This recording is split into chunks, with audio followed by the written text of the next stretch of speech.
ഏത് കൊട്ടാരത്തിലും എന്തുണ്ടായിരിക്കും? ഒരു കുടുംബജീവിതം ഉണ്ടായിരിക്കും. ഏത് വീട്ടിലുമുള്ളതുപോലത്തെ ഒരു വീട്ടുജീവിതം, ഒരു കുടുംബജീവിതം, ഒരു ഭാര്യ ഭർത്തൃപുത്ര സഹിതമായ ജീവിതം ഏത് കുടുംബത്തിലും ഉണ്ടായിരിക്കും. അതിന് പ്രതിഘാതമുണ്ടാക്കിയതിൽ പ്രധാനി ഈ ശകുനിയായിരുന്നു. അതിന് അരുതുന്നവരാണ് ശകുനിയുടെ കൂടെ വന്ന ശകുനിയുടെ അനുജന്മാർ. ഈ ശകുനിയുടെ അനുജന്മാരെല്ലാം ഈ യുദ്ധത്തിൽ മരിച്ചുപോയതായി വ്യാസൻ പ്രസ്താവിക്കുന്നുണ്ട്, കുരുക്ഷേത്ര യുദ്ധത്തിൽ. അപ്പോൾ ശകുനിയെ കൊണ്ടുവന്നു. അയാളെ ആരും വിവാഹം കഴിച്ചിങ്ങോട്ട് കൊണ്ടുവന്നിട്ടില്ല. വളരെ പ്രസിദ്ധമായ തറവാടായതുകൊണ്ട് അവിടെ വന്ന് സുഖിച്ച് ജീവിച്ചു കളയാം എന്ന് വിചാരിച്ചു വന്നതാണ്. എല്ലാ കാര്യങ്ങളിലും അവരാണ് കയറി ഇടപെടുന്നത്. അതിനെ പാണ്ഡു നിയന്ത്രിച്ചില്ല. ഇത് പാണ്ഡുവിൻ്റെ ഒരു ദൗർബല്യമായിരുന്നു.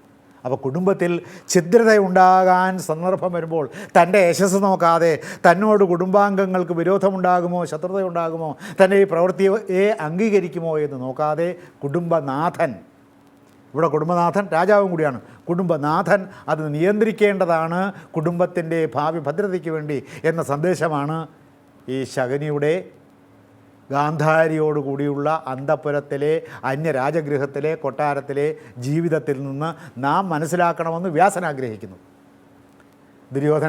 ദുര്യോധനൻ്റെ ഒരു ബാഹ്യ ജീവൻ തന്നെയായിരുന്നു ശകുനി.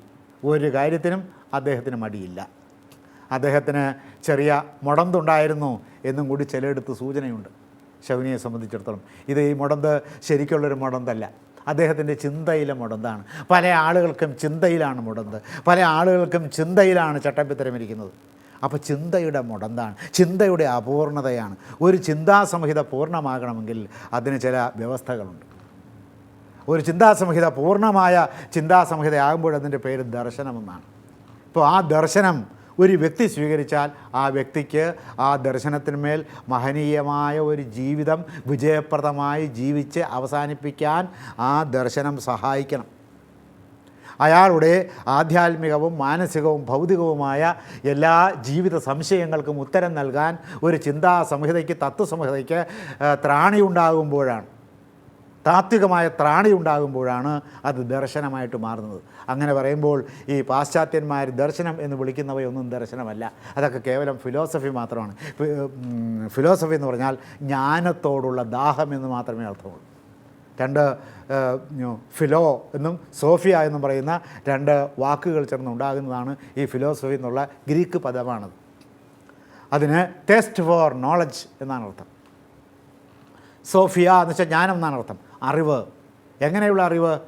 അഭ്യൂഹപരമായ അറിവ്. പ്രപഞ്ചം എങ്ങനെയാണ് ഉണ്ടായത്, ഈ പ്രപഞ്ചത്തിലെ വസ്തുക്കളുടെ എല്ലാം നിലനിൽപ്പിൻ്റെ ആദിമമായ കാരണം എന്താണെന്ന് അഭ്യൂഹപരമായ ഒരു അന്വേഷണത്തിൽ നിന്ന് കിട്ടുന്ന ഉത്തരമാണ് ഫിലോസഫി എന്ന് പറയുന്നത്. മഹർഷിമാരെ സംബന്ധിച്ചിടത്തോളം ഫിലോസഫി ദർശനമാണ്. അപ്പോൾ ഫിലോസഫി എന്ന വാക്കിൻ്റെ തെറ്റായ തർജ്ജമയാണ് ദർശനം എന്നുള്ള വാക്ക്. ഫിലോസഫിക്ക് ദർശനമൊന്നും അർത്ഥമില്ല, ദർശനത്തിന് ഫിലോസഫി ഒന്നും അർത്ഥമില്ല. എങ്കിലും നമ്മുടെ പൂർവികന്മാർ അങ്ങനെ തർജ്ജമ ചെയ്ത് ശീലിച്ചു പോകുന്നതുകൊണ്ട് ഫിലോസഫിക്ക് ദർശനമെന്ന് അർത്ഥം പറയുന്നു എന്ന് മാത്രമേ ഉള്ളൂ. ഇപ്പോൾ പ്ലേറ്റോയുടെ ഫിലോസഫിയുടെ സ്ഥാനത്തിൽ ഒരു വ്യക്തിക്ക് സംതൃപ്തമായ ജീവിതം നയിച്ച് മരിക്കാൻ സാധ്യമല്ല. എന്നും ജീവിച്ചിരിക്കുന്ന അർത്ഥത്തിലല്ല.